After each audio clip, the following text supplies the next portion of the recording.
नमस्कार। देवरिया की आवाज रेडियो केसरी से प्रस्तुत है स्थानीय हालचाल। पहले मुख्य हालचाल। हर्ष फायरिंग में एक बालक की हो गई मौत।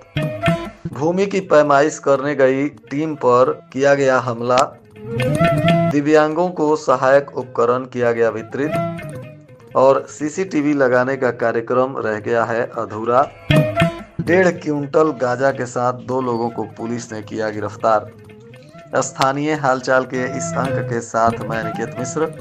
अब हालचाल विस्तार से। बरहज थाना क्षेत्र के गड़ौना गांव में एक बारात आई थी। इसी दौरान हर्ष फायरिंग होने लगी और हर्ष फायरिंग में ही एक बालक को गोली लग गई, जिससे इसकी मौत हो गई, जबकि एक अन्य बालक घायल हो गया। इस घटना के बाद बारात में अफरा तफरी मच गई। चर्चा है कि गोली तमंचे से चलाई गई थी। हालांकि कुछ लोग पटाखे जलाए जाने की घटना होने की बात कह रहे हैं। इस सनसनीखेज मामले की जांच अब पुलिस ने शुरू कर दी है। प्राप्त जानकारी अनुसार खुखुंदू थाना क्षेत्र के जिगनी सोनहौली गांव से गड़ौना गांव में विद्यासागर यादव के घर बारात आई थी। जयमाल के समय रात में तकरीबन 10 बजे कुछ लोग हर्ष फायरिंग करने लगे। इसी दौरान बारात देखने आए मदनपुर थाना क्षेत्र के महुई खड़ेसर गांव निवासी निरंजन विश्वकर्मा के पुत्र कान्हा विश्वकर्मा उम्र 8 वर्ष के पेट और कंधे में गोली लग गई। राजेश के पुत्र सोनू उम्र 6 वर्ष, इनकी उंगली में भी चोट लग गई। कान्हा घायल होकर गिर गया और बताया जा रहा है कि इलाज के दौरान इसकी मौत हो गई, जिसके बाद बारात सहित परिजनों में चीख पुकार मच गया। फिलहाल पुलिस मामले की तफ्तीश में जुटी हुई है। सलेमपुर तहसील क्षेत्र के सिसवा दीक्षित गांव में परती भूमि की पैमाइश करने पहुंची राजस्व टीम पर हमला कर दिया गया। बताया जा रहा है कि हमलावरों पर गाली गलौज करने और सरकारी कार्य में बाधा डालने का भी आरोप है। राजस्व अभिलेख फाड़ दिए जाने की भी बात सामने आई है। पुलिस ने लेखपाल की तहरीर पर पिता पुत्र के खिलाफ केस दर्ज कर अब मामले की तफ्तीश शुरू कर दी है। बताया जा रहा है कि गांव के ही कुछ लोग लाठी डंडा लेकर पहुंचे और अपशब्दों का प्रयोग करते हुए हमला कर दिए। अभिलेख को भी फाड़ दिया गया। इसमें पुलिस ने लेखपाल अतुल कुमार की तहरीर पर सिसवा दीक्षित गांव के सत्यदेव तिवारी, उनके बेटे ऋषिकेश के विरुद्ध मामला दर्ज किया है और अब आगे की कार्रवाई कर रही है। लार में बीआरसी परिसर पर सहायक उपकरण वितरित किया गया। इस दौरान दिव्यांग जनों के बीच ट्राईसाइकिल, व्हीलचेयर समेत अन्य उपकरण दिए गए। बताया जा रहा है कि इस दौरान 6 से 14 वर्ष के 76 विद्यार्थियों को जिला समन्वयक समेकित शिक्षा ज्ञानेंद्र सिंह और एलिम्को कानपुर की ओर से चिन्हित किया गया था और इन सभी लोगों को अब सहायक उपकरण वितरित किया गया। सहायक उपकरण मिलने के बाद ये सभी दिव्यांगजन काफी खुश नजर आए और सरकार तथा स्थानीय प्रशासन को धन्यवाद दे रहे थे। जिले में ऑपरेशन त्रिनेत्र अभियान परवान नहीं चढ़ पा रहा है।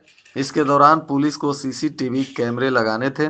बताया जा रहा है कि 1600 लोकेशन चिन्हित किया गया था, जहां पंचायत राज विभाग को सूची भी दी गई थी और इन जगहों पर तीसरी आंख की मदद से पुलिस आपराधिक घटनाओं पर अंकुश लगाने के लिए काम कर रही थी। लेकिन बताया जा रहा है कि अब तक मात्र 200 जगहों पर ही सीसीटीवी कैमरे लगे हैं। बॉर्डर क्षेत्र के अधिकांश लोकेशनों पर सीसीटीवी नहीं लगा है। जिले में कानून व्यवस्था को बेहतर बनाने के लिए हत्या, लूट, डकैती, चोरी जैसी गंभीर घटनाओं पर अंकुश लगाने और इसका खुलासा करने को लेकर यह ऑपरेशन त्रिनेत्र शुरू किया गया है, जिसमें क्षेत्र के चौक चौराहों पर सीसीटीवी कैमरा लगाना है। शासन ने इसके लिए आदेश भी दिया था, परंतु अब तक यह सफल नहीं हो सका है। इसकी कार्य काफी धीमी और सुस्त दिखाई दे रही है। रामपुर कारखाना पुलिस ने एसटीएफ लखनऊ की संयुक्त टीम के साथ मिलकर मुखबिर की सूचना पर देसही देवरिया मोड़ के पास कार्रवाई की। यहां एक कंटेनर ट्रक को पकड़ा गया, जिसके अंदर 1 क्विंटल 54 किलोग्राम गांजा तस्करी के लिए ले जाया जा रहा था। पुलिस की इस कार्रवाई में 2 लोगों की गिरफ्तारी भी हुई है। एक आरोपी मजहर अली पुत्र कासिम अली यह देवरिया के रामपुर कारखाना क्षेत्र का ही रहने वाला है। दूसरा अभिमन्यु सिंह, यह बिहार के गोपालगंज जिले के विजयीपुर थाना क्षेत्र के मठिया गांव का निवासी है। पुलिस ने इन दोनों पर एनडीपीएस एक्ट में अभियोग पंजीकृत कर लिया है। इनके वाहन और गांजा को पुलिस ने कब्जे में लेकर कानूनी कार्रवाई शुरू कर दी है। बताया जा रहा है कि इस गांजा की अनुमानित कीमत लगभग 18 लाख रुपए है। संत विनोबा पीजी कॉलेज के पूर्व प्राचार्य और प्रबंधक डॉक्टर बीडी मिश्रा की महाविद्यालय के सेमिनार कक्ष में उनकी जयंती मनाई गई। इस दौरान एक संगोष्ठी का आयोजन भी किया गया, जिसमें वक्ताओं ने पूर्व प्रधानाचार्य और प्रबंधक के जीवन पर प्रकाश डाला। समिति के अध्यक्ष मकसूदन मिश्रा और प्राचार्य डॉक्टर बीडी मिश्रा ने मां सरस्वती और डॉक्टर बीडी मिश्रा के चित्र पर माल्यार्पण कर दीप प्रज्वलन के साथ कार्यक्रम की शुरुआत की। इस दौरान डॉक्टर बीडी मिश्रा को श्रद्धा सुमन अर्पित करते हुए उनके व्यक्तित्व और कृतित्व पर प्रकाश डाला गया। बनकटा पुलिस ने जंजीरहा गांव के प्रधान और शराब माफिया अजीत सिंह उर्फ जड़ी सिंह की हत्याकांड में शामिल अखिलेश कुशवाहा और राजू चौरसिया को सीजीएम मंजू कुमारी की अदालत से पुलिस ने दोनों आरोपियों को रिमांड पर लिया है। ये दोनों शूटर जड़ी सिंह की हत्या में शामिल बताए जा रहे हैं।